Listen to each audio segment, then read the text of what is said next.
things for so long, like on their houses, that now they, now there's like a big rush to do it.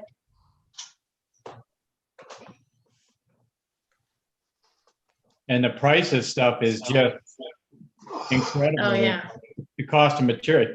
A sheet of construction plywood used to be 25 or 30 bucks, and now it's like 70. Wow. Yep. That's all from the pandemic. Well, hopefully that'll even itself out at some point. Yeah. Lumber. Oh my God. Lumber has gone absolutely insane. Yeah. Okay, I'm going to interject really quick. Vice Chair Davis, if you wouldn't mind, we're going to do, we're going to turn on your TV, your video, so that we can get you prepped. We're about 2 minutes out. Okay. Oh, I'm sorry. That's okay. Well, let me. It was like talking to the great and powerful Oz. Nobody could see you. There we go. I promise I'll get my hair cut before we're live in person. Hopefully that'll be soon. Well, maybe after the June 15th California,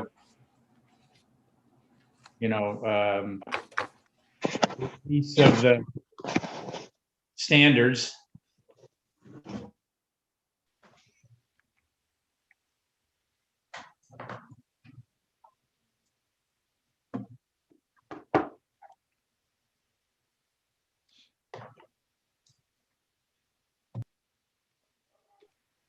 This is your last hurrah. Hey, Terry. This is it. I'm going to go out with a bang. Oh, there you go.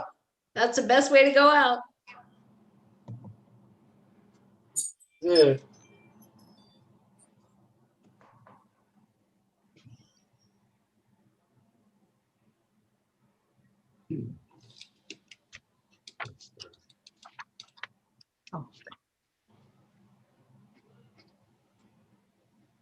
Okay, Chair Kent, whenever you're ready.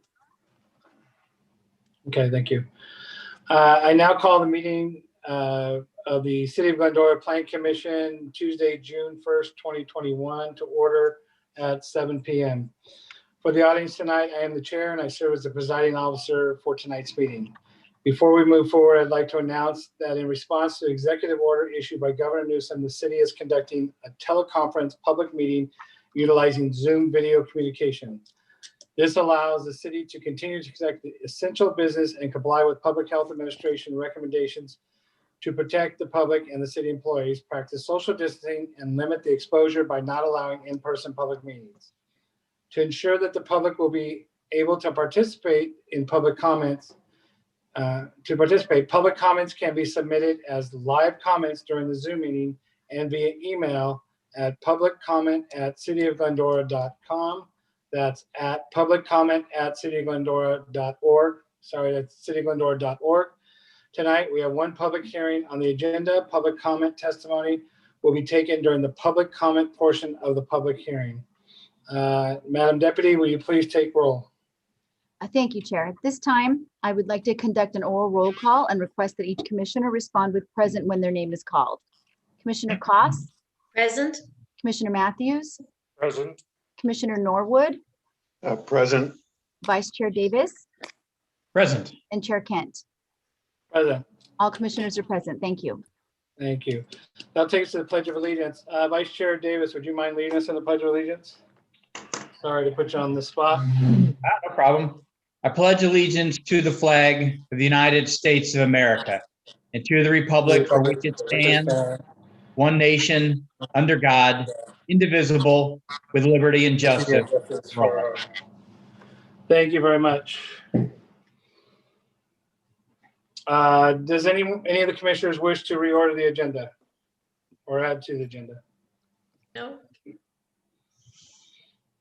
Hearing none, we'll move on to public comment. At this time, I'm going to open public comment period. I invite members of the public to address the Plan Commission on items listed on our agenda. Announce that the speakers are limited to 3 minutes of speaking once on both on or off agenda items. This is your time to speak uninterrupted. Please address your comments to me, the presiding officer. Public comments are limited to a total of 30 minutes. If you'd like to request to speak, select the raise hand icon on your Zoom before the close of the public comment period.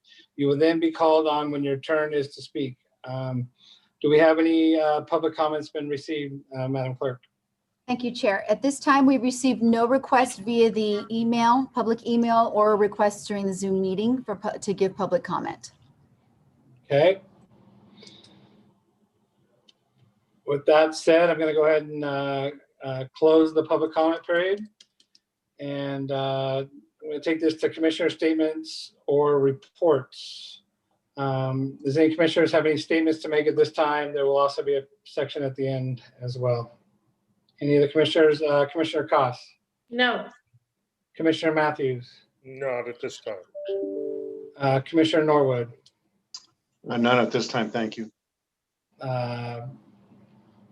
Vice Chairman Davis? No. Chair Kent? No, I do not at this time. Okay, we're going to move on to director and attorney statements. I'm going to invite the Community Development Director, Jeff Kugel, to provide a statement. Do you have anything tonight, Mr. Kugel? Nothing at this time, but a couple things at the end of the meeting. Okay, thank you. I'll take that to the, invite the Assistant City Attorney, Lemon, to provide a statement if you would like.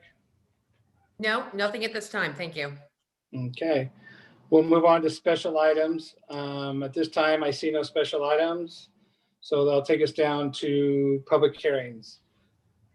The first item we have is a public hearing to amend the Glendora General Plan, Community Plan 2025, Land Use Element Zone Change, Development Plan Review, and Lot Line Adjustment to consolidate 3 parcels for construction of a medical office building located at 210 South Grand Avenue and 412 West Carroll Avenue, Glendora, California. Project number is PLN 17-0039. The applicant property owner is represented by June Park of OSCA Inc. and the property Yoon Sang Young are the representatives. So we will take it to City Planner Carnahan to present a staff report, please. Good evening, Chair and members of the Commission. Mark Carnahan, City Planner. Tonight, the Planning Commission is resuming the continued public hearing on a project that is requesting a recommendation to the City Council to amend the general plan land use designation, change the zoning designation, and approve a development plan review, lot line adjustment, and CEQA. Next slide. This kind of lays out each of the entitlements I just said, and the project is a 20,974 square foot medical office building that the requests are in relations to, and the site is 210 South Grand Avenue and 412 Carroll Avenue. To restart the discussion, I wanted to do a quick run through of my previous slides to give some background to launch us back off. It's been a few months since we talked, and then I'll add some follow-up at the end.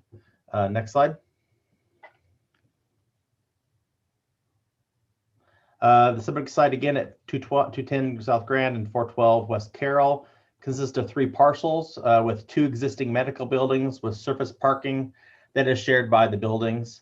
The proposal again was going to be referring to as lots A, B, and C, which would all be merged into one. Next slide. This again is the aerial, the site that what many of are familiar with. Again, the hospital property is to the south. West Carroll is to the north, and the hospital again is to the south. The railroad is kind of to the east, and Grand Avenue is to the west. Next slide. This is what you see from Grand Avenue. Of where the subject building would be going. It'd be basically going behind those trees in the parking lot that you see right there, just right of the building. Next slide. Again, the big part of the project is the first part, which is the general plan designation change. So basically the western parcels, parcel A and B, have a general plan designation of general commercial, and parcel C is civic institutional. Again, here's the visual showing you what they are. And next slide.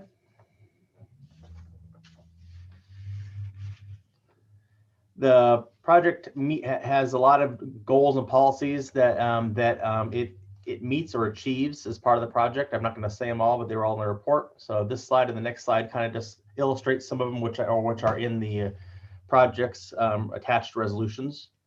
This next slide. And basically there's more of them. And next slide. And here now is the zoning. And the zoning again is basically CH on the two parcels to the west, and it's MS on the parcel to the east.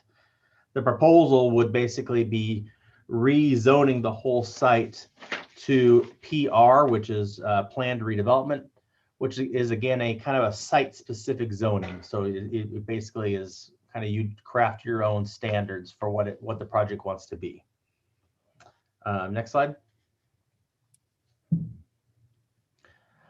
And here would be the kind of the development standards that we laid out in the resolution. So if the project were to get approved, it would have something like this as part of the attachment, as part of the zoning. So this would be the zoning standards for that subject zoning, for instance, and that have been proposed within this table. Next slide. As stated, the site is basically, redeveloping kind of an existing site as an infill between an existing parking lot. And it's the site between the 210 Grand and the existing hospital. Next slide. The proposed, again, is going to be doing a 3-story medical office building with 2 levels of office uses and a ground level parking level. It kind of is hard to see, but it's kind of going in between there. This is basically showing all the parking on the site. They would also be modified. There's going to be modifications basically everywhere except on this plan that shows kind of that that grayish kind of shadow. Otherwise, all the parking basically to the middle to the west of the site are going to be reworked, either landscaping or striping wise. And then that building would be built on, again, on the south part with parking underneath. So that's what you're seeing here is the parking plan with the parking underneath. Next slide. And then I'm just going to run down quickly. Here's just a zoomed in version that's a little bit easier to see. It shows that the building there is on the south of the parking. Next slide. This is the kind of the western portion again. And again, those shaded areas are parking that's not going to be affected. And next slide. And basically this is the east lot. Basically nothing's happening there. Next slide.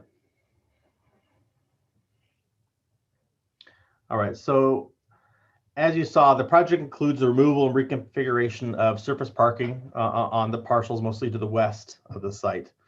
With the implementation of the project, about 465 shared employee customer parking spaces would be provided for the 3 medical office buildings. The lower portion of the table here, this, as it shows, would be the proposed parking at the 465.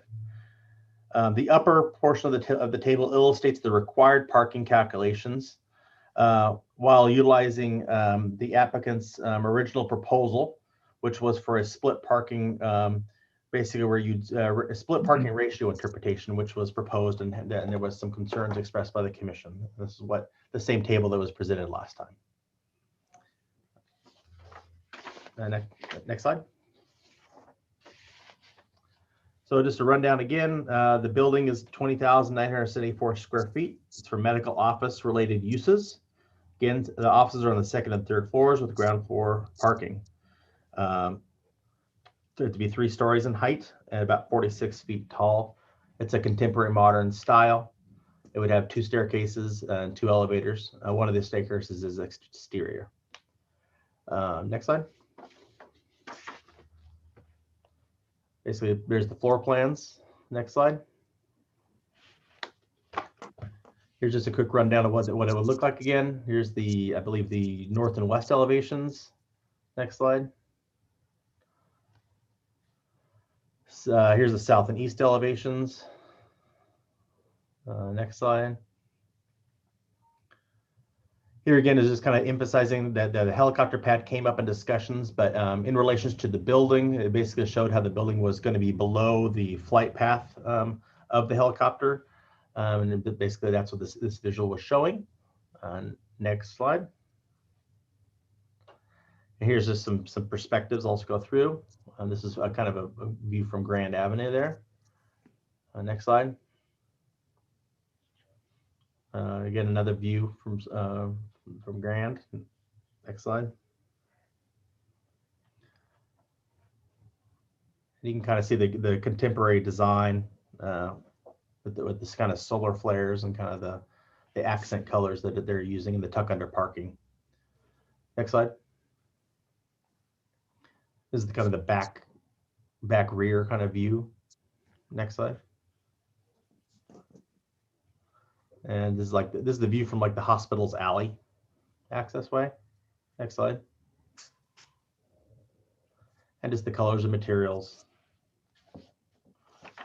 And next slide. So on the building itself, and we briefly discussed at the last meeting, staff did have one concern that was raised that was sort of briefly talked about by the commission. That was just that if the project does go forward, what staff's personal recommendation is that that includes some sort of visual screening on the ground level, at least from Grand Avenue, so you don't see some of the cars, as well as to visually anchor the building a little bit better to the kind of the anchor it to the ground. The architect believes the way it's presented is the preferred method. Staff just had that concern and wanted that to be a discussion point by the commission. It was briefly talked about by the commission at the last meeting. It can be talked about again today if it so chooses. Next slide. And this is the landscaping plan. There's about, I think, most of the trees, I think it was 20 trees basically on the western part of the site would be removed.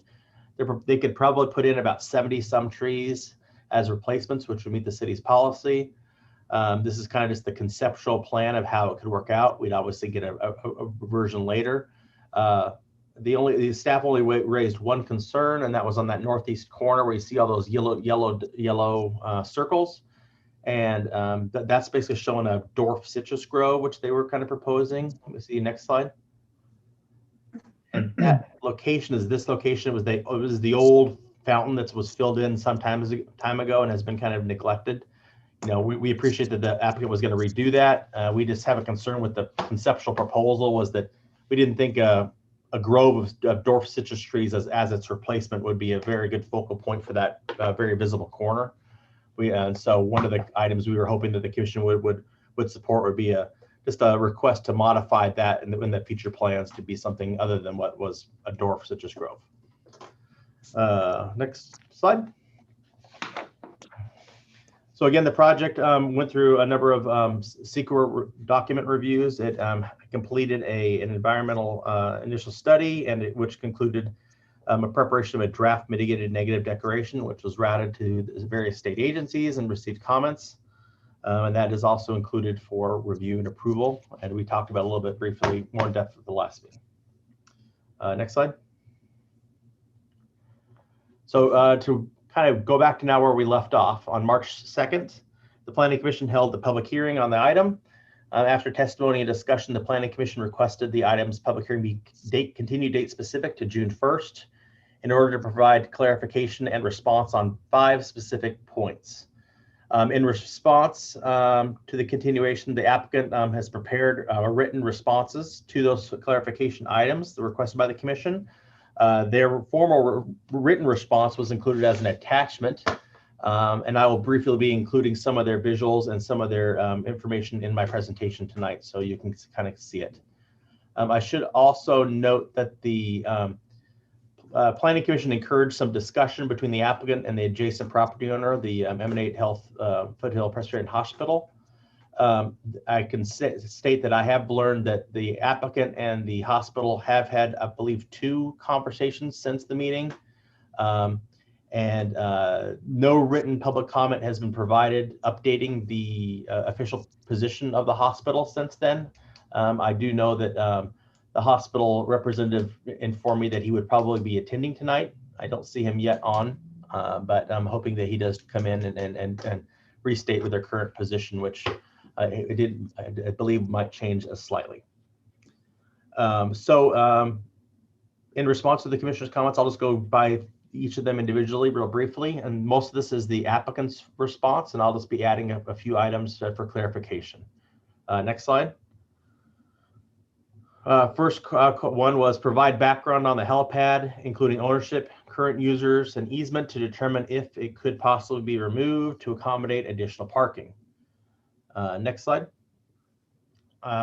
Basically, it was discovered in 1979, a ground lease agreement and subordination agreement was approved that names the hospital as being granted an exclusive helicopter easement, which is set to expire in 2039.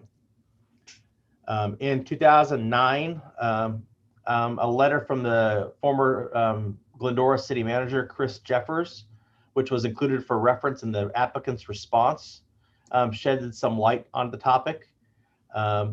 And a subsequent letter from 2013 from the former city manager was included by staff as part of the report, which further explains the city's position and the history of the helipad. I'll briefly say the letter states that the quote helipad was installed at the request of the city of Glendora as a condition of the city issuing tax-exempt bonds for the hospital many years ago. While the hospital bonds had been paid off, the purpose of the helipad was to serve the public safety needs for the east end of the San Gabriel Valley, and both Los Angeles County Fire and the Glendora Police Departments have indicated that having the helipad is part of their emergency response plans and is used about 3 to 4 times per year for their operations. Given the helipad is the only authorized landing site within 15 minutes of the city's boundaries, it serves a unique purpose, and both agencies have expressed a desire that the pad remain. The closest FAA-approved pad is in Laverne, according to the officials. The letter finally states that if the owners of the medical building were to build their proposed structure with a pad on the roof, we could give a positive consideration to the relocation, so the vision of expanding medical offices would be a win-win for involved parties. That letter was regarding a previous kind of discussion for expansion of the hospital back in 2013. And I should probably note the city is listed as a party to the agreement.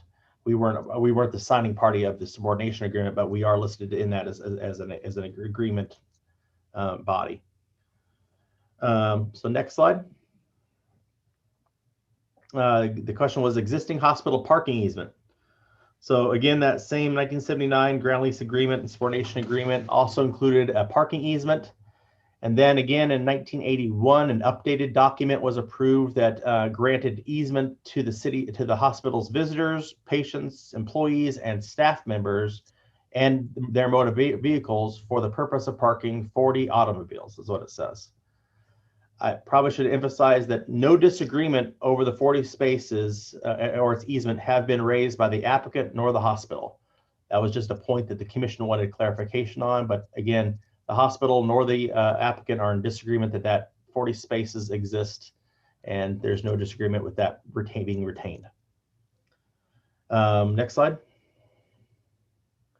So the question one was specific access between the subject parcel and hospital, especially at Grand Avenue, emergency entry.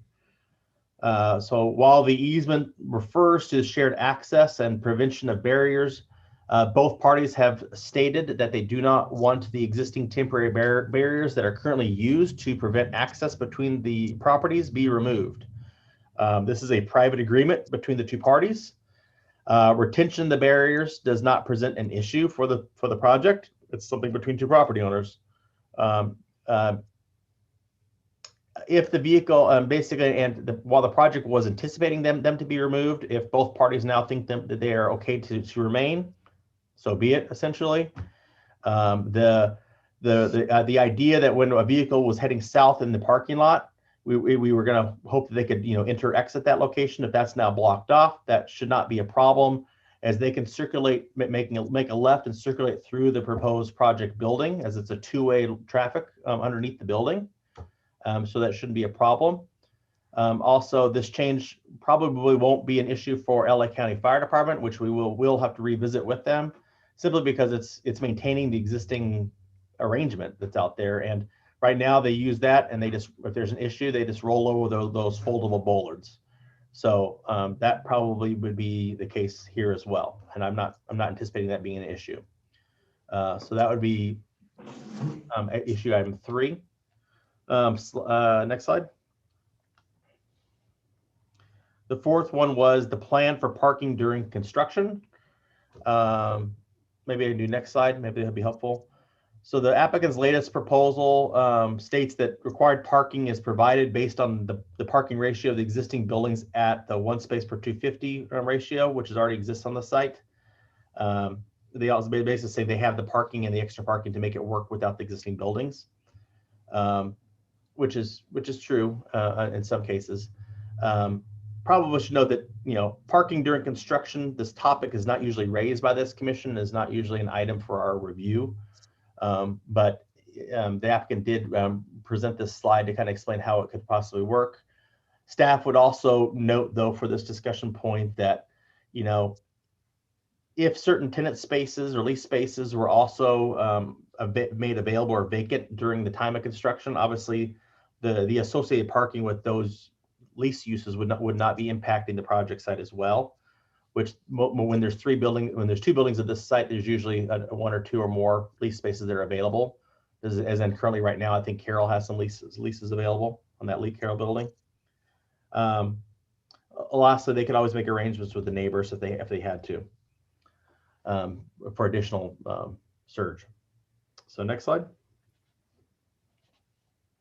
So lastly, last question was possible project redesign showing compliance with city parking ratios. This was the biggest of the 5. So the applicant's proposal, basically, he offered 2 options. So next slide. The first one we'd call option 1, and it's basically the previous parking proposal. The requests continued use of the 1 per 250 parking ratio for the 2 existing buildings, and the 1 per 200 parking ratio for the new buildings. Next slide. Under this scenario, the applicant contends that the existing existing buildings parking is basically legal non-conforming, and that since the project is adopting its own development standards, this could be permitted. In other words, the existing buildings conform to the parking requirements that were set at the time, and the city has the authority to grant concessions on development standards and the authority within the municipal code, which is true. And we kind of discussed the last time about what that means and how they're so close to things. So that didn't really change from what was previously discussed at the last meeting. So I don't need to go much further, I think, into that view unless we want to talk about that. But that was basically option 1. Next slide. This is kind of the option 1 table that they presented, where they're basically laying out again how the parking lays out and how it does conform to the required parking based on the allowing credit for what the building's parking was required at the time that the other buildings were built proposal. So next slide, we'll be presenting the revised option that he provided in a response to your request to try to make parking work better. So option 2 provides parking for all the buildings, new and proposed, at the current required 1 per 200 ratio, which is what their request was. But an allowance for reduced stall dimensions, which would be a reduced parking stall width and or length for some of the parking spaces would be needed, is what the request is. This would allow the site to increase parking total numbers to satisfy the request for the number of parking needed on site. The proposed concession may be permitted under the project's new zoning, which basically creates new site-specific development standards. You can kind of see basically how they lay out in the table I kind of presented here. 9 by 20 is our city standard, and I kind of laid them out right there on the Glendora standard. And 8 by 17 is our compact size, and so he basically would want everything from our city standard to our compact size and some dimensions in between. Again, none of the parking stalls that they'd be requesting would go below the compact size requirement. It'd either be slightly wider or in depth, as you kind of can see by the numbers, but none of them would go lower than our compact. Next slide. This is basically how that new parking arrangement will work, by kind of squeezing in those extra spaces with those dimensions. Super hard to read. I'm sorry to say, but it kind of lays out that it is feasible to make it work. Next slide. This is again the applicant's prepared table that kind of shows how that could work in terms of the parking requirements and the ratio and the dimensions to make that number work from the 492 to the 494, essentially. Probably should note that again, the proposed concession may be permitted basically on this new required development standards. By creating our own standards for what height and zoning and uses, we can say we can allow this to happen under the use table that I showed on the earlier slides. We would just add the dimensions as basically a permitted item. Next slide. Probably want to also note that if the applicant was to reduce the parking, the other option is to reduce the building size to make the parking at its required numbers. The applicant did not present that as an option. If they did that, the building would be reduced to, I think it was around 4,800 square feet, which the applicant said would make it an unfeasible project if they had to reduce it that much. It'd basically be taking up a whole floor and more for the project. And so it wouldn't be worth them exploring as an option. Basically, one other option to throw out in terms of the parking that we did not bring up last time, that to further address parking demand, particularly during peak demand hours, the city or the commission or council could also adopt conditions of approval that required transportation demand measures, which could include like required employee carpool or rideshare program, public transportation like Uber, Lyft, or Goal Line or Bus Line vouchers for their employees, or work from home or alternative work schedules for employees to reduce full week driving to work. Programs like this do help incentivize alternative transportation, and they can also have an effect of reducing trips and parking demands. So it's not something that would say would be the answer, but if we wanted to, this is the position that the commission could also throw in there if they felt they were inclined to make that an additional item just to make everybody feel better. You can do that. To conclude here, the commission is an advisory body on this matter, and they're making a recommendation to the city council. So the commission is being asked to resume the hearing, accept evidence and testimony. In the absence of substantial evidence to the contrary, make a recommendation to the city council for the proposed project and its application and requests. A hearing before the city council will be conducted at a later date. Probably in there saying, I apologize for the length, but I want to kind of do a quick rundown of what everything was as a recap. I know that the applicant is here tonight to answer some questions and is available. Myself and one of our consulting city planning consultants is also available if you have any questions about the project. And with that, I'll be available.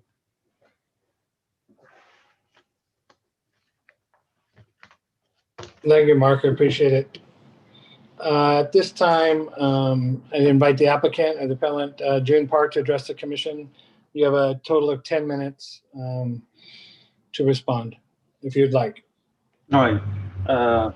Thank you for all the commissioners. My name is Jun Park. I'm architect, and I'm the project representative on behalf of ownership. And Mr. Mark Canahan pretty much covered the whole what we expecting. But whatever the commissioner have a detail like architecture comment or the clarification, definitely I can respond. But particular for the parking, the option 1 and 2 is what we proposing. But in detail, please understand. Well, we have like a 4,000 square feet is like a quarter size of what we proposing, that it doesn't feasible the project, which is Mark and mentioned already. And then I've done many the project in other city, and then the reduced size of the star dimension is like we utilizing other city the typical using the dimension. And then hopefully, the commissioner, allow us to, the size of the reduction of the dimension. And also, I'd like to mention, we are like a new, like,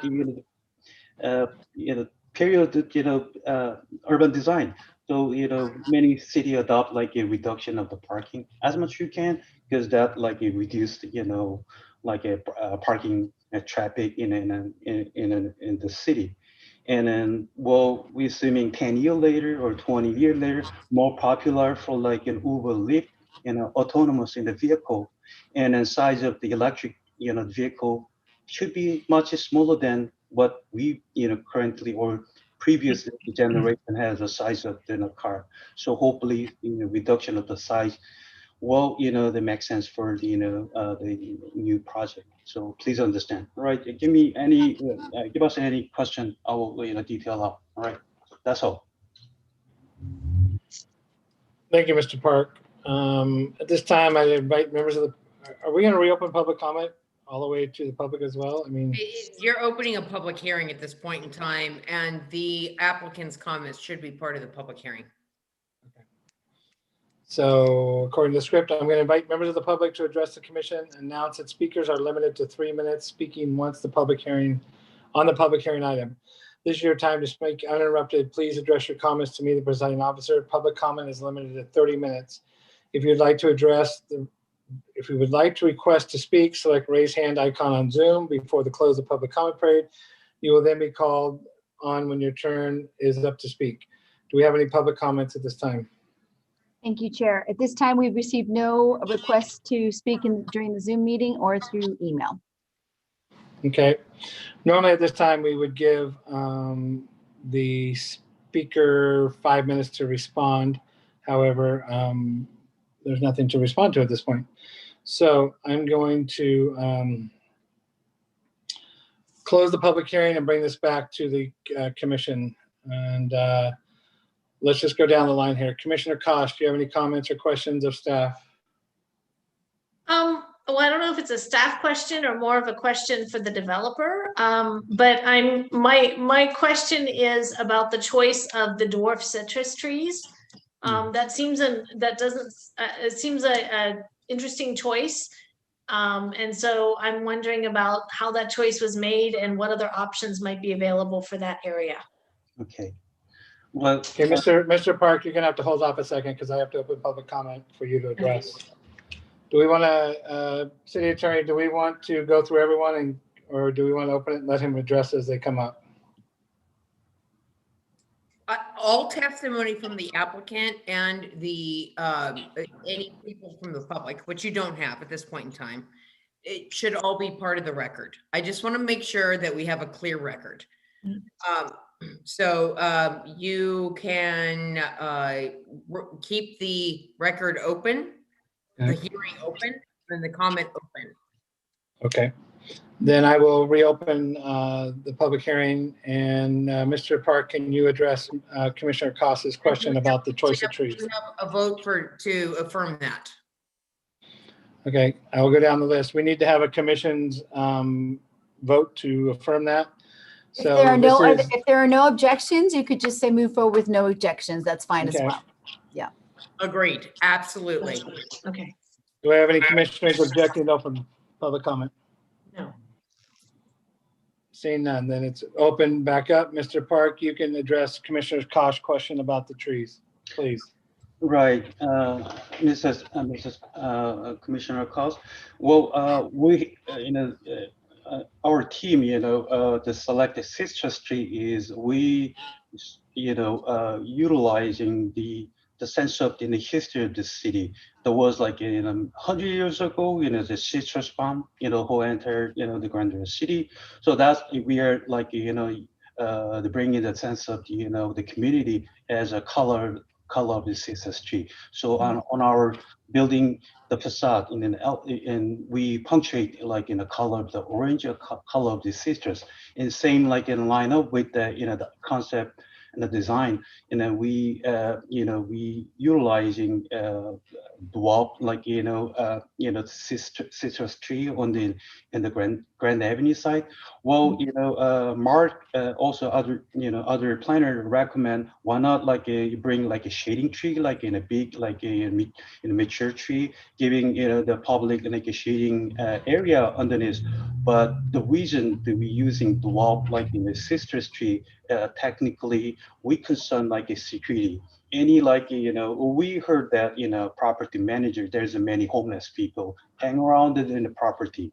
And this is the same issue, on particularly like, we are our proposing new building on the grant side, recommendations like, screening out, making, blocking the, vehicle view from the grant, but it's the same security issue, making it a screen or making it a, like a bigger tree. They're having like, security issues, like homeless people, making it the property issue. But we are completely open when, whichever the option, which community and the city, allow us, we definitely no problem, like put in a, rather than, up a citrus tree, but we can put in a big shading tree if the city and, neighborhood, recommend. So, Yeah, my concern with the citrus tree is that although I do appreciate the nod to the heritage and the history of the site of it, being a former citrus grove, from a more practical standpoint, I could see the citrus and then falling on the sidewalk and making a mess, and who's going to pick them, and those kinds of things, and so that's a concern that I have about having citrus on Grand Avenue. It kind of, unless you have somebody actually picking the fruit off of there, it's all going to be falling on the street and the sidewalk and that kind of thing. So that's my concern. I do appreciate the nod to the history of the area, though. So what we can set up annually the time to pick up the citrus, pick up time to the community. This is an idea, we think about, like in the season, like colder of the community neighborhood, and then let them just pick up all the ripen the orange or the citrus, right? That's one of the concept, right? Thank you. All right, thank you. That will take us to Commissioner Matthews. Thank you, Mr. Kent. First question to staff. Could you walk me through the thought process that you were working with regarding the building screening? It's been just a straight parking lot for decades, and I'm not sure I understand how a building that has some parking still visible needs to be screened. Maybe I'm missing something. Can you walk me through that, what you were thinking there? It's more of a subjective design question for if everybody agrees. I mean, I'm not saying, I do like the transparency of and showing the parking lot. My question would be does everybody agree that it looks fine, or is there a concern like I raised that maybe it'd be better to have some portions of it? If you looked at the building again on those slides where it kind of had one corner that had a solid wall, but then the rest of it was kind of empty, I would consider like doing some solid screening. I mean, in addition to landscaping, maybe even like a vine wall or some sort of a cool mesh or something on the wall, or some metal or something, or maybe a solid wall. At least like on the corners of the building. It's a very large building to have it completely open with these floating floors above it. And that might be help with the visual design of it, but secondary, it might help kind of screen some of the parking, at least from the Grand Avenue side. Okay. But it's a subjective, question really to the commission to consider. Understood. Regarding the parking questions, what is the current parking number as it sits prior to this development?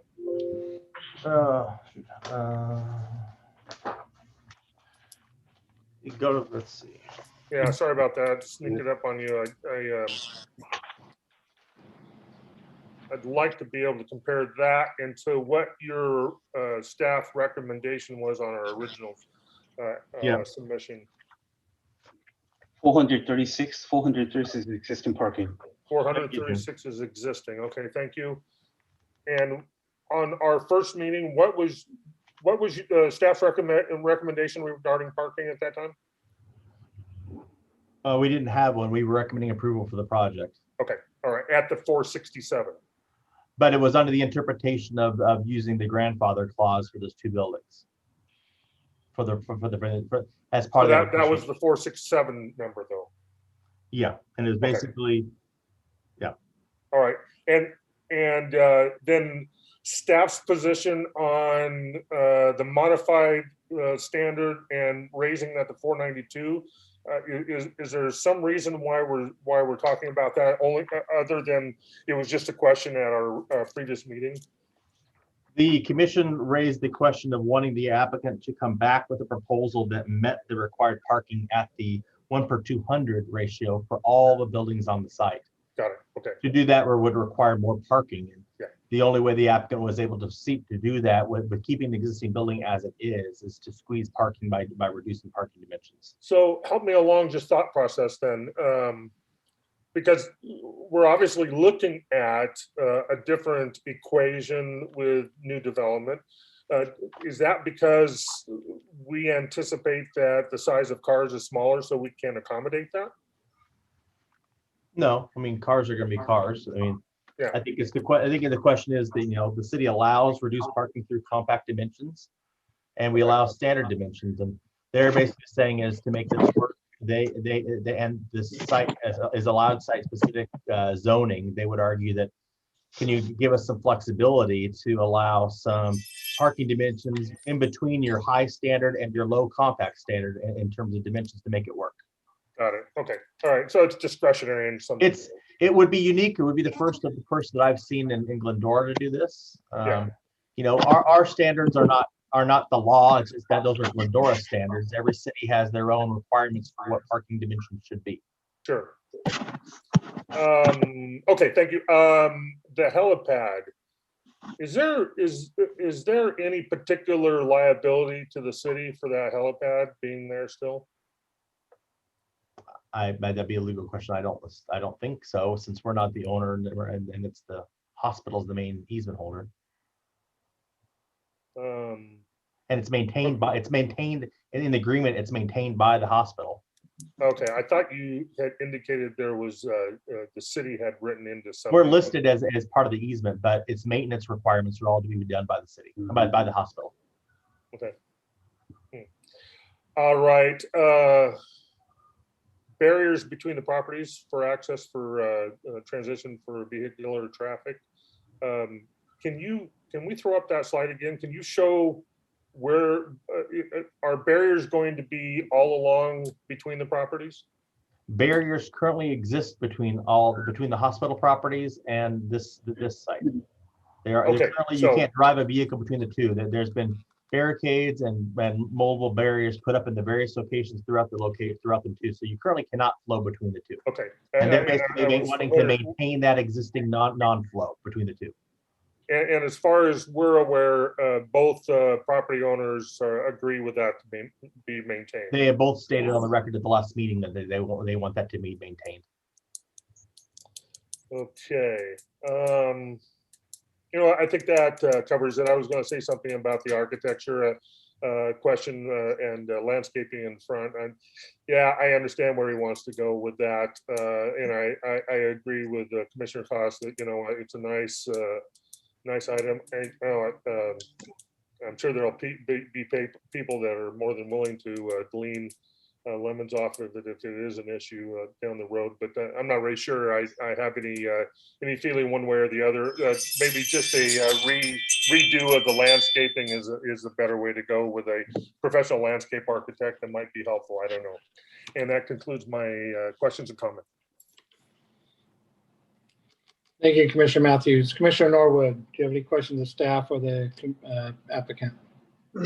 Yeah, I got a couple of questions. Thank you, Commissioner Kent. A question on the Helipad, and I'm guessing this is going to be more for staff. It's stated in the agreement that the Helipad was requested by the city to be placed there to provide tax-free bonds to the hospital.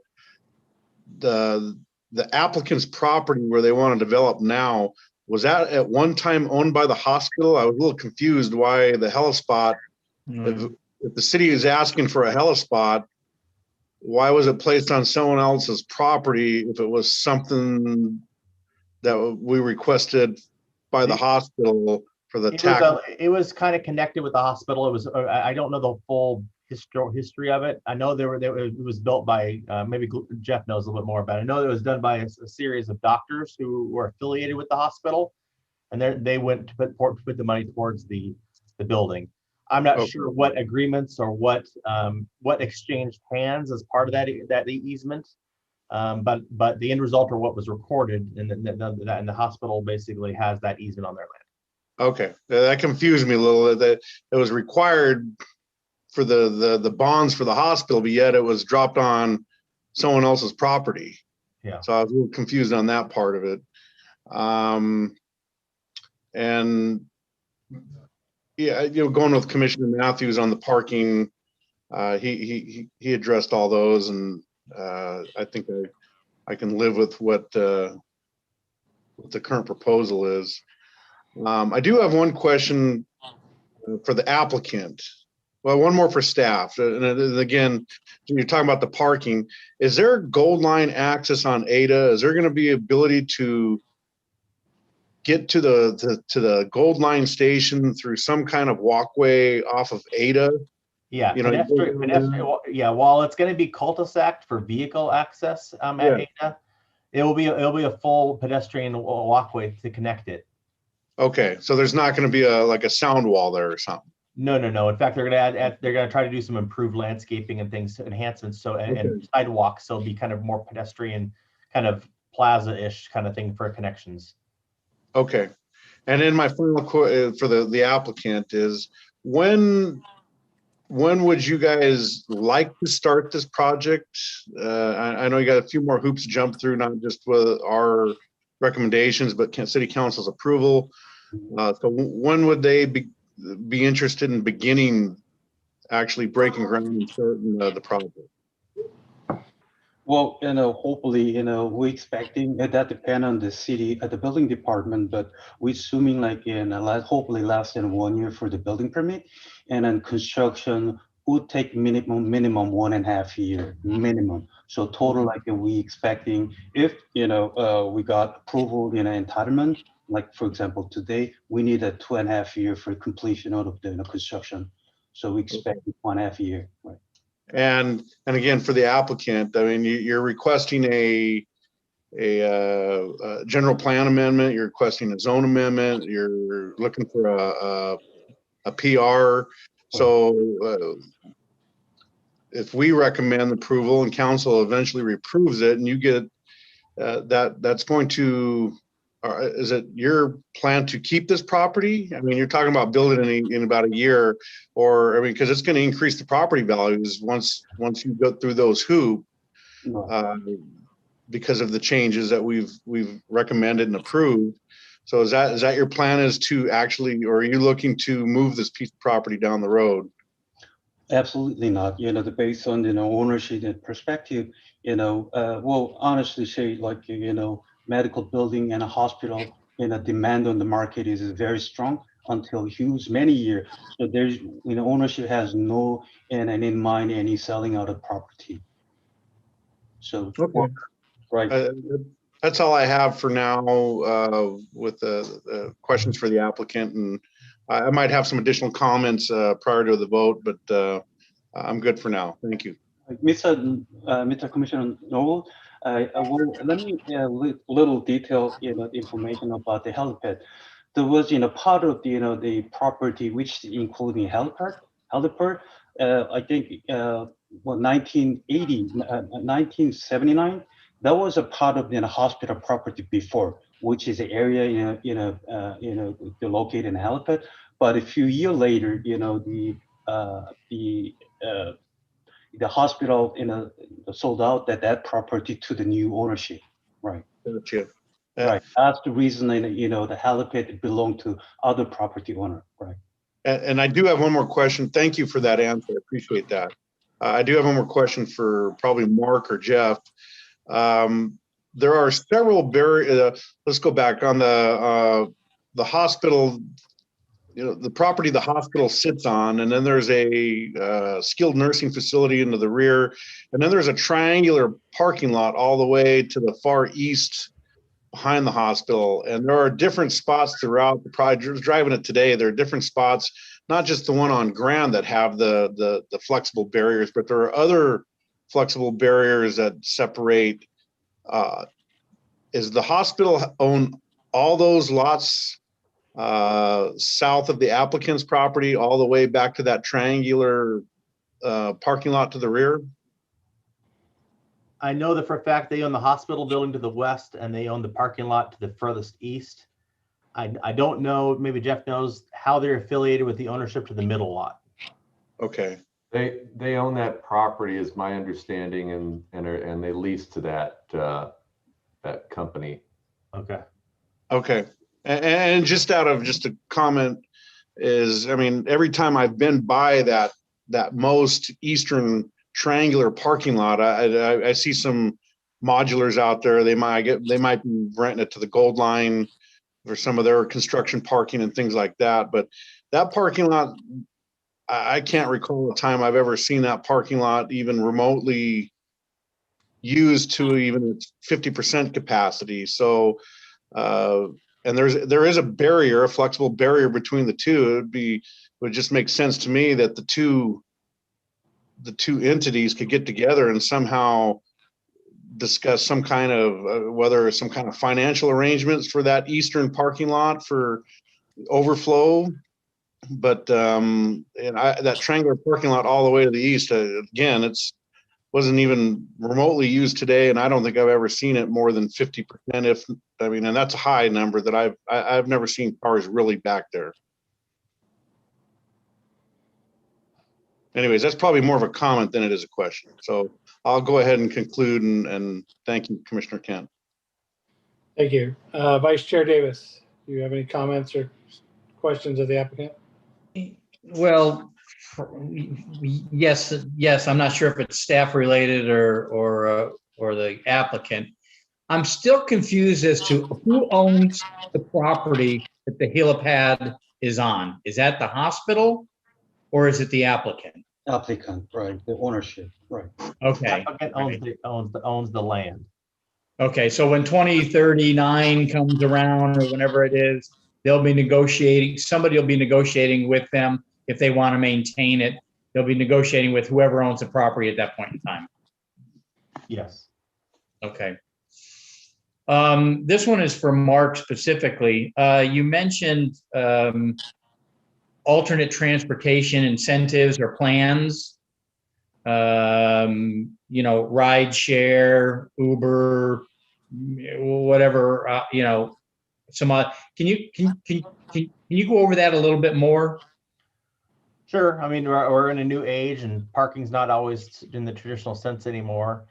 A lot of cities require traffic demand measures for a project like this. We don't really have a very robust code on this. This is basically creating your own code. So if you guys wanted to add that as extra measures to kind of make the project a little bit more green, a little bit more efficient with regards to its options to reduce the parking and trip demands, that's something that can be thrown in there. Basically, it's just offering like maybe some dedicated spaces for like van pool, carpool,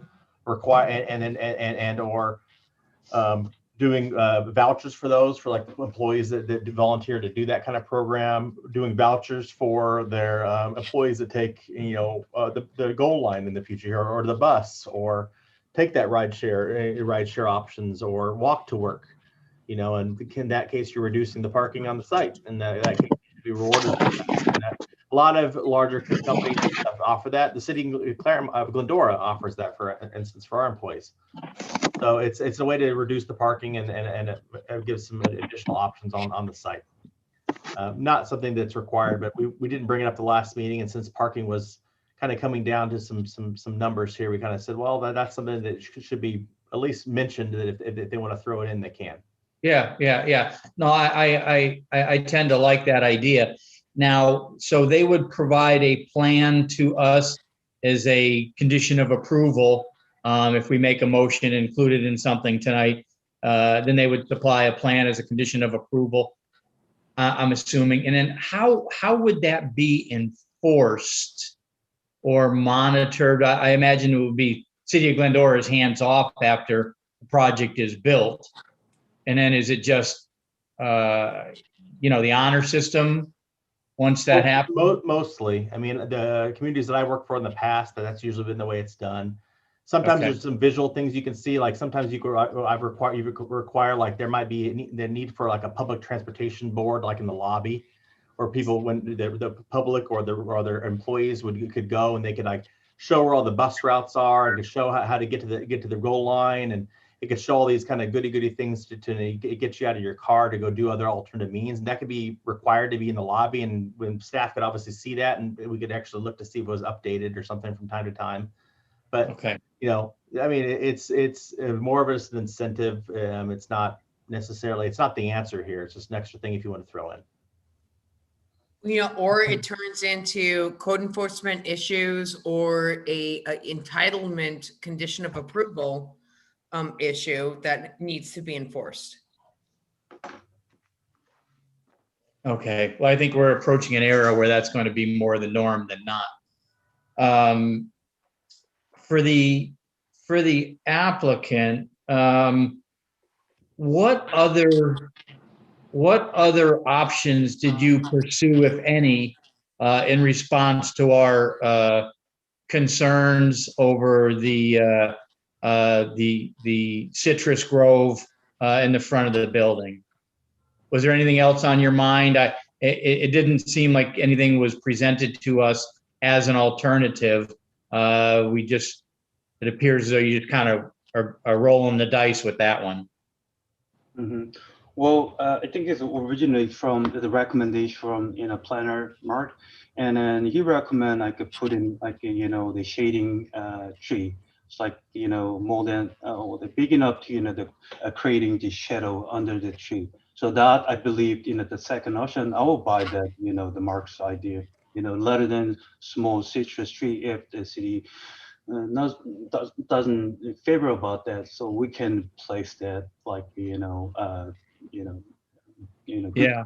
nice color of the shading the tree, we can use that, right?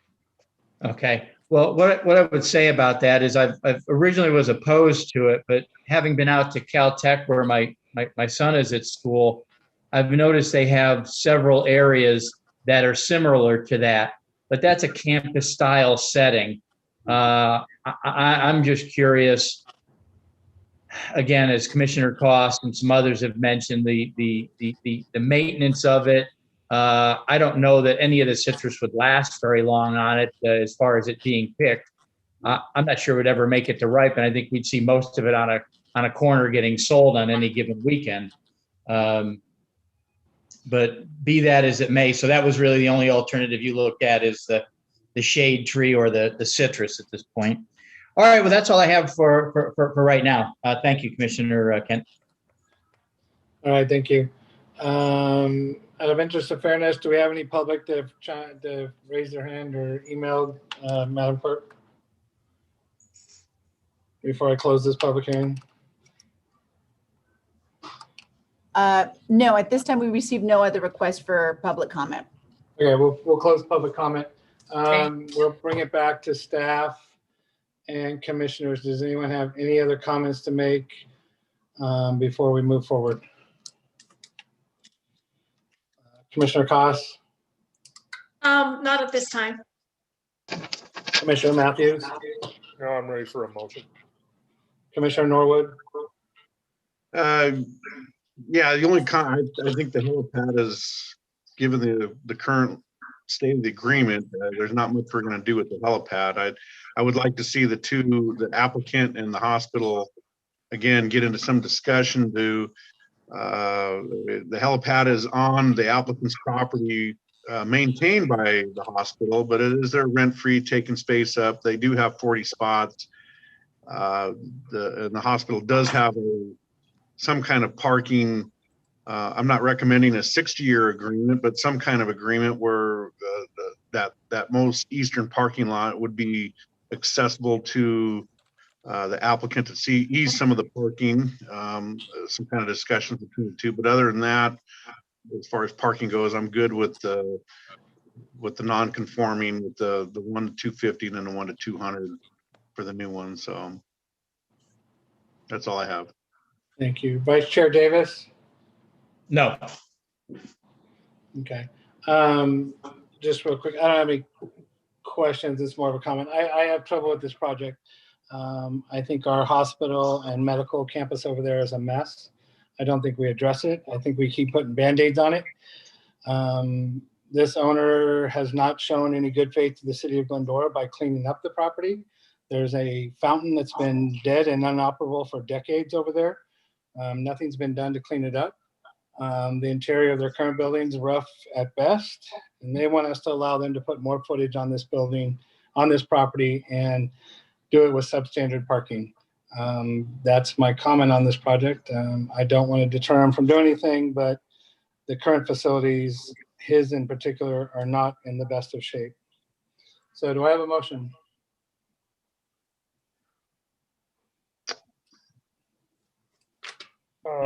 Real quickly then, just to tag on behind before a motion.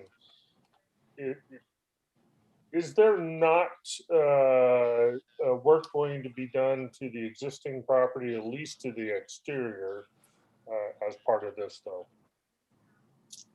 The existing building has not been proposed for any improvements. Okay. Well, landscaping at least, right? Oh, yes, yeah, the landscaping around at the corner where the building is going to be, and then obviously one a facing lot of the Grand parking then, areas would be, yeah. So then my question to you is, how does it not revert back to its current condition, which it's been in a lousy condition for at least a decade, if not more? What's our guarantee that it's not going to return to the pot of dirt it is today? Well, you know what? Here's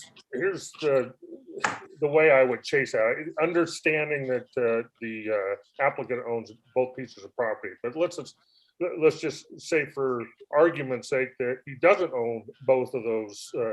He's proposing to build on a new parcel next to that building. We don't have the wherewithal to go to to force him to make the neighboring property bring up the standard, and I'm not so sure that we want to put ourselves in a position for future development where we're going to hold hostage projects necessarily to a certain extent, but there may be some merit to it, and I'm not sure how that sounds, or what that sounds like. Well, in terms of I don't know if we're taking comments on Terry's comment. I agree that the condition of the current property is poor, the buildings that are there, but again, I'm not sure that that's a standard that we can necessarily use, that we've used in the future to approve things, or that we can, I'm just not sure where we are in terms of using that, like you said, using that as a condition for building new property. And if we use that as a standard, then we're in essence saying, no, you can't build something new and nicer, and so we prefer to keep it where it is right now. And the only way that we'll entertain anything is if you show good faith ahead of time. I love the sound of it, but it doesn't fly. If I could give the commission something to think about, this is not a project or an application where the applicant is meeting existing code and you're issuing a permit and you're making a decision based on findings that it meets the code. The applicant's requesting a lot of discretionary items, a lot of policy related items, and being super creative with trying to find a solution just to get this project approved. So under that scenario, the city can ask for anything that it determines through the commission and council that they think it would make it a superior project and worthy of granting that level of policy entitlement.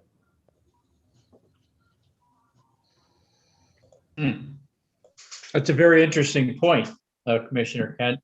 I hadn't thought about it until you just brought that up. We don't get many opportunities. We don't get many opportunities with that kind of leverage. But do we have that right? That Well, I I don't know. think I think if we're granting, I think what Jeff is saying is that if we're granting a considerable amount of leeway in our city codes and our zoning, that we're granting that we then have the ability then to grant that within certain parameters or with certain conditions attached to it. And I think that's reasonable. The cities, they're asking us for several concessions, if you want to say so, in terms of the zoning and in terms of, you know, and I think it's reasonable then to say, okay, you know, yes, but with this condition. Question is, what would the conditions be if we're going to do that? Well, Yeah, for purposes of this meeting, We're pulling this ticket last minute now, in essence, and I would have loved to have that part of item number 6, if you will, from our first meeting. Okay, what are you going to do to put a fresh coat of lipstick on the old building to make this look like a campus as opposed to 2 separate projects? And I don't know. I don't think it's fair, at least at this point, to try to raise it to that level. I'm not saying I don't disagree with the thought process, but or the thinking, but the process I have a problem with timing wise, at least at this point. Yeah, and that is valid. That is So valid. do we hang him up for longer and take this over one more time? And I don't think that sounds reasonable as far as a commission process is concerned. Or do we make a motion that we all agree on and then put a caveat to it and ask him and staff to work together to try to pull something along that? Is that enough weight to make us happy? It's fine by me. I think that's a good compromise to say that, you know, working with staff to kind of somehow improve some of the existing facilities. Yes. Mr. Kugel, what's that sound like to you? It's pretty general. It's always good if we can have something as specific as the commission's able to give us. If you want us to, for example, work with him on, and I think it helps the applicant as well, hear it from the commission, what you're looking for. If you're looking for them to do something with the other building on the property, other buildings in the property. Yeah. Knowing it could be as general as saying like we would want them the council to encourage or require that the exterior of the building be enhanced or improved or for the applicant to present to the council a list of items for improvements that are to exterior wise, not just to the landscaping, but also to the building. Yeah, parking. So that would be an enhancement to the COAs, the conditions of improvement of approval, correct?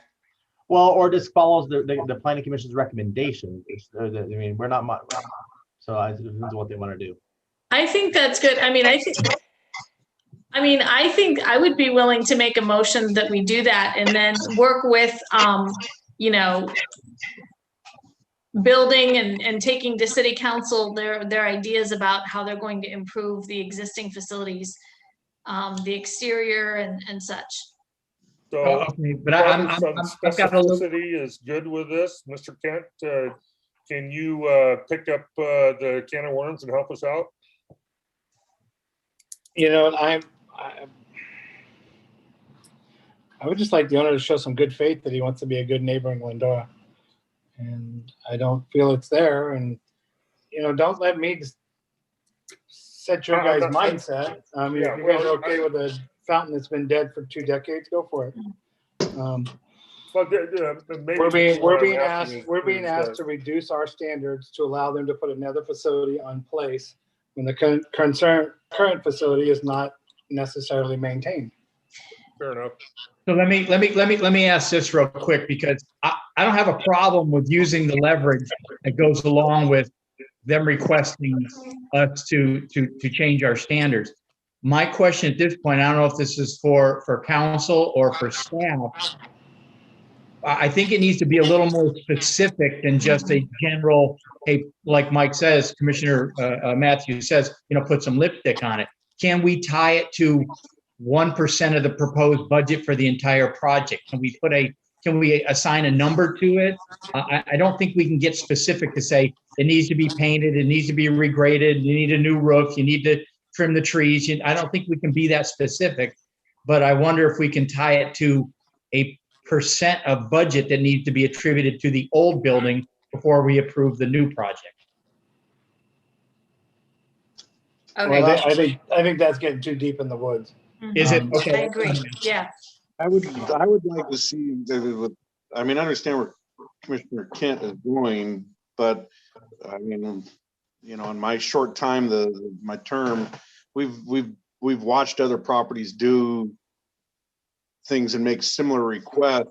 And, you know, I don't want to use examples, but, you know, we watched one property just decimate old historical homes in a certain area of town, and the effort to do the same thing and didn't really want to, you know, just want to revamp their entire campus. So, I mean, the hospital has done great things prior to the ownership of the hospital now, but their campus is not in much better shape than what this campus next door where the applicant's at, and I'm not going to hold them hostage.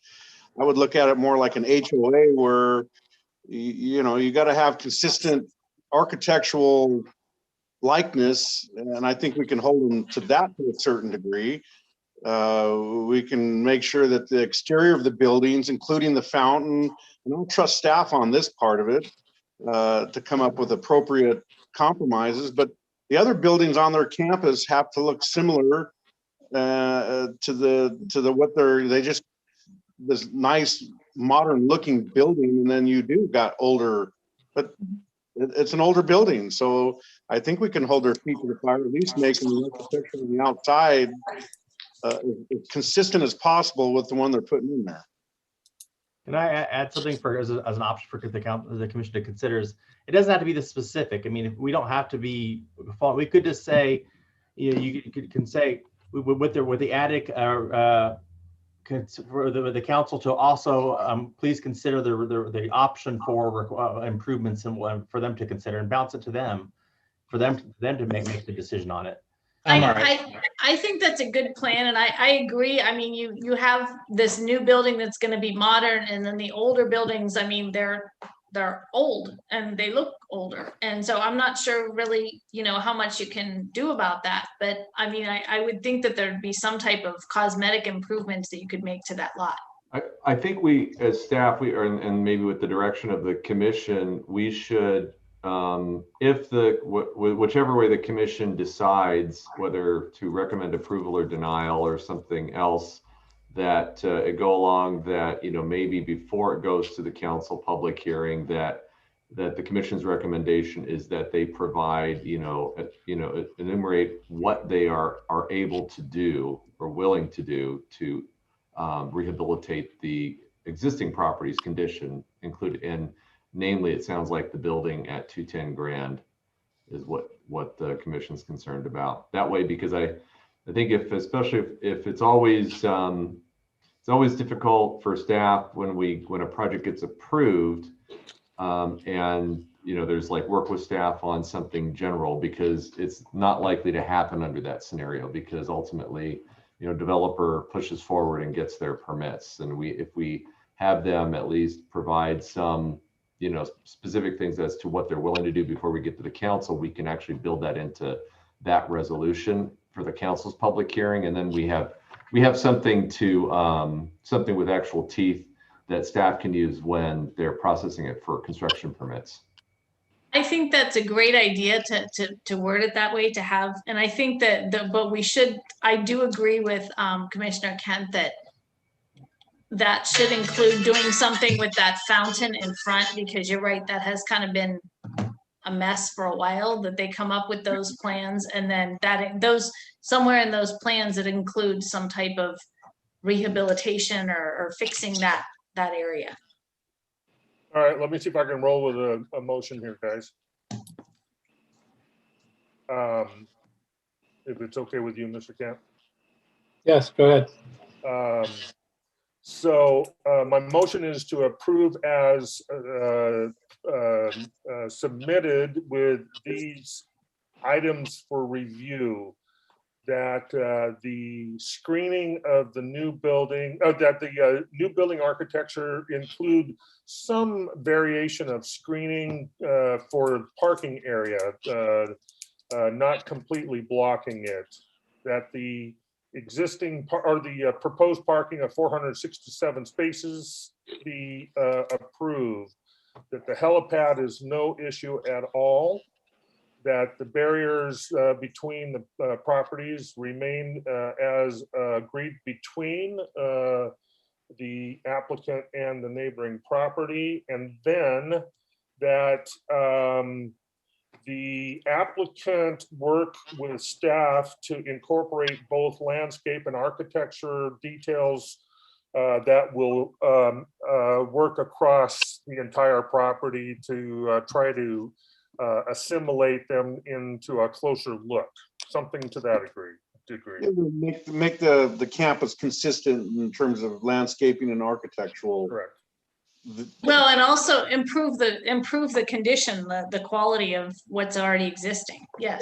If I may restate, because I've been keeping some notes here, requesting staff to work with applicant on presenting options to city council. Is that the Yes. option that you're wanting? Okay, to city Yes. council for enhancements / improvements to the exterior of the existing building at 210 Grand Avenue for consistency with the new design. Say building or buildings, there are two on site, just to be I clear. think buildings, because we Buildings. want the property to look consistent. Then Yeah. that will be, that will be plural then, buildings. Yeah, we don't want two nice buildings and one icky building, you know? This sounds like another continuance to me. You think so? So they're No, I think- approving it with options to present to council on the improvements and enhancements so that council can then determine which option is going to work. That works for me. Council likes options. Motion made. Do we have a second? I will second that. So who was the motion from? I'm sorry. Matthews. Thank you. I'll second it. Thank you. So we have a motion by Commissioner Matthews, a second by Commissioner Koss. I'm going to take a roll call vote. Commissioner Koss, Yes. Commissioner Matthews, Yes. Commissioner Norwood, Yes. Vice Chair Davis, Yeah, we don't get many opportunities with leverage like this, but yes, I agree. Thank you, Chairman Kent. and Chairman Kent. Yes. Great, that passes 5-0. Thank you. Okay. I'm sorry, I've lost my script. I'm trying to find it.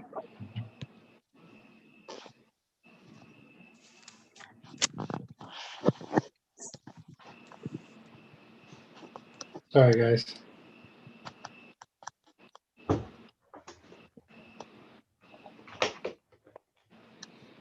All right, let me do this. Oops. Number 3, Terry. I know, I've lost it all, sorry. I think it's just the commission meeting minute.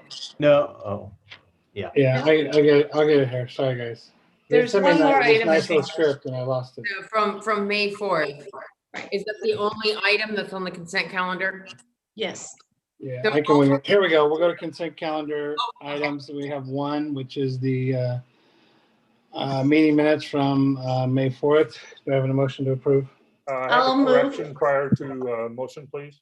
Oh, I was stated as making a motion on the RENA project as the vice chairman, and so that should be corrected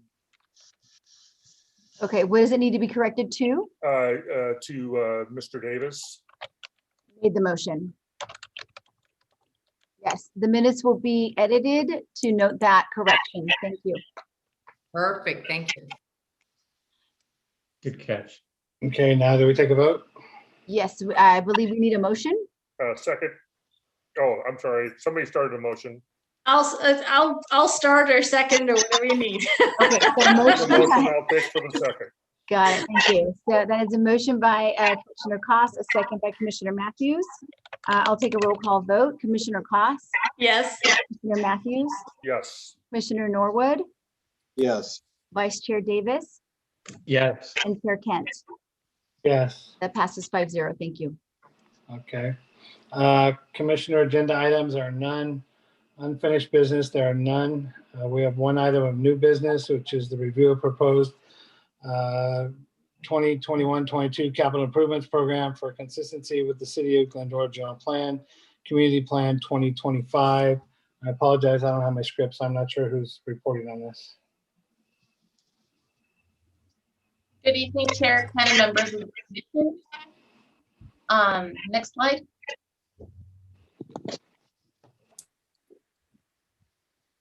Tonight, for your consideration, is that the Planning Commission determined that the proposed City of Glendora 2021-2022 Capital Improvement Program is not subject to CEQA, and to adopt the resolution that it is in compliance with the city's general plan.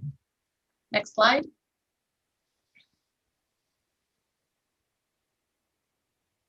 State law requires every city in California to maintain a general plan. In 2007, the City of Glendora completed a comprehensive update to include the following elements: land use, housing, circulation, open space and recreation, safety, conservation, noise, air quality, and historic preservation. Next slide.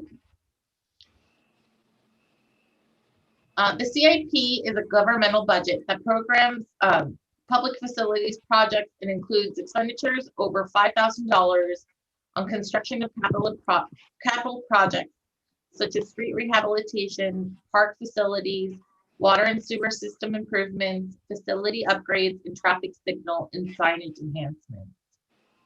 CIP projects may include land and right-of-way acquisition, design, planning, and engineering services for capital projects, construction or rehabilitation of public buildings or facilities, utility and transportation infrastructure construction, and park construction. Next slide. Based on state requirements, the CIP shall be submitted to the county or city planning agency for review as to conformity with the adopted general plan. The Glendora Planning Commission fulfills the role of the planning agency for this purpose, which links planning to the annual budget process. After the Planning Commission's review for consistency with the general plan, the CIP will be considered with the city's operating budget for adoption by the City Council at a public hearing to be conducted later this month. Next slide. That concludes my presentation. If there are any questions regarding this item, staff is available to answer them. Okay, we'll go to Commissioner Kosh. Do you have any questions or comments? No, not at this time. Commissioner Norwood, None at this time, thank you. Commissioner Matthews, No. Vice Chair Davis. No, sir. Okay, do we have anything from Mr. Kugel or any staff that need to say anything on this? I don't have anything to add to the report now. Okay, I believe we have to accept this report in, is that correct? I'm sorry, can you repeat that? Do we need to accept this report into record, or is it just automatic? Yeah, so I can read the recommendation now because it does include a resolution. The recommendation is to review the proposed City of Glendora fiscal year 2021-22 capital improvement program and consider the following.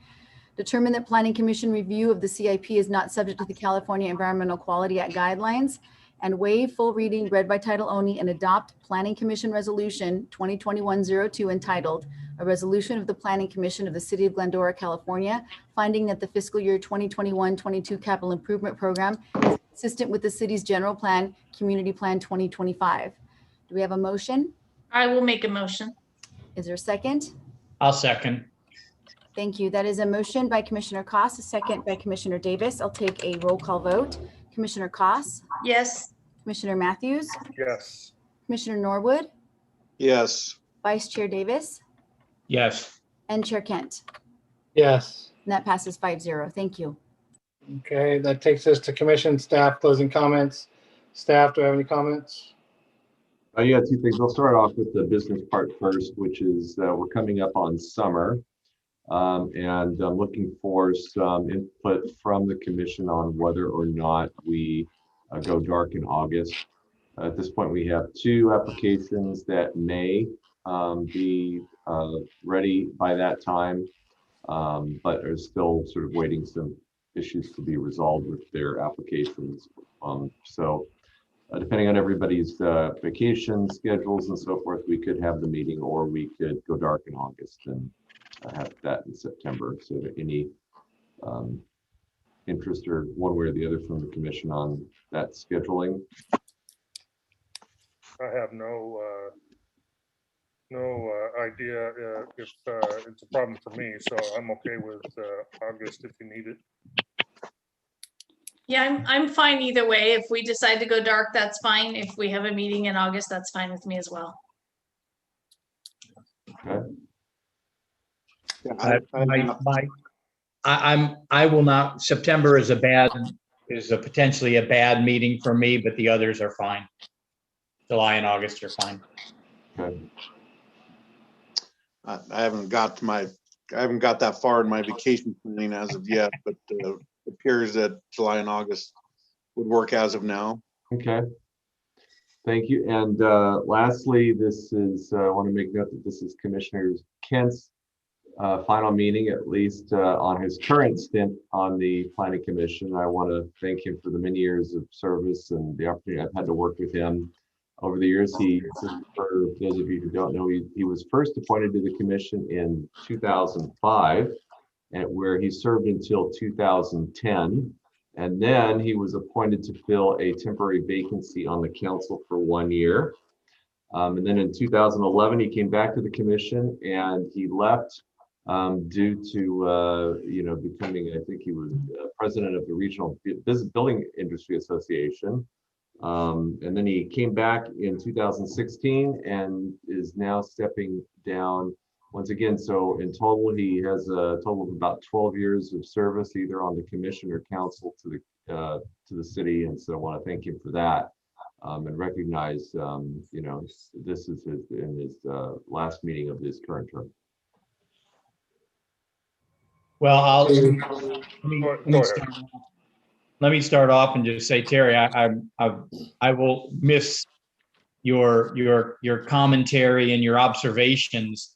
Some of them just seem to come from out of nowhere, like tonight, and I'm like, that was really a keen observation, and I'm just sorry that the last year we weren't able to meet in person and not necessarily discuss specific items, but pick your brain and get a little better idea of how it works to go forward in our careers here. But I want to thank you for your service from the bottom of my heart.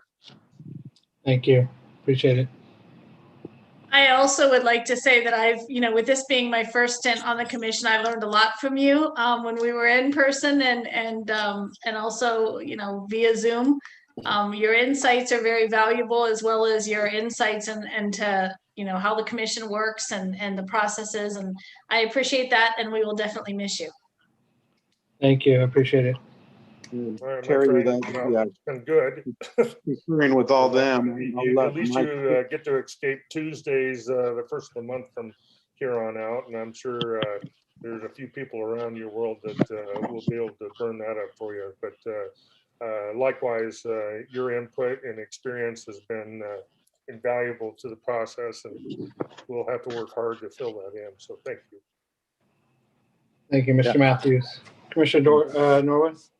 Yeah, appreciate everything you did. The first few years on the commission I was there, you sat to the left of me, and I would lean over and ask a bunch of questions, and while things were going on, and you'd help me fill in the gaps and tell me the people who to watch for and who to stay away from, and just showed constant professionalism. And I appreciate your service to the city and the mentorship you provided me on the commission. Thank you. I appreciate it. I do appreciate everything that everyone has said. I take it to heart. Tonight, I'm going to end the chapter of my life as a public servant. I've had the honor of serving the city of Glendora for the better part of 15 years off and on as a planning commissioner and as a city council member, none of which would have been possible without the support of my wife, Nicole, for holding down the fort while I fulfilled my duties for the city, as well as for my children, Chelsea, Cooper, and Logan, who shared my time with them, with the citizens of Glendora. I need to also thank the city council that I've worked with, the city council members, all the planning commissioners, city staff, many of who started out as professional relationships and will end up as lifelong friends. I do appreciate that. Lastly, I want to thank the citizens of Glendora, my friends, family, and neighbors who have for the past 15 years have entrusted me with the care and the future planning of your city. I am honored and humbled by the support and faith you've had in me over the years, and I wish all the best to the city of Glendora, and thank you all for your time and your friendships. Thank you all. I believe that's it, and we will adjourn this final meeting of mine. Thank you, everybody. Thank you. It is 8:33. Thank you.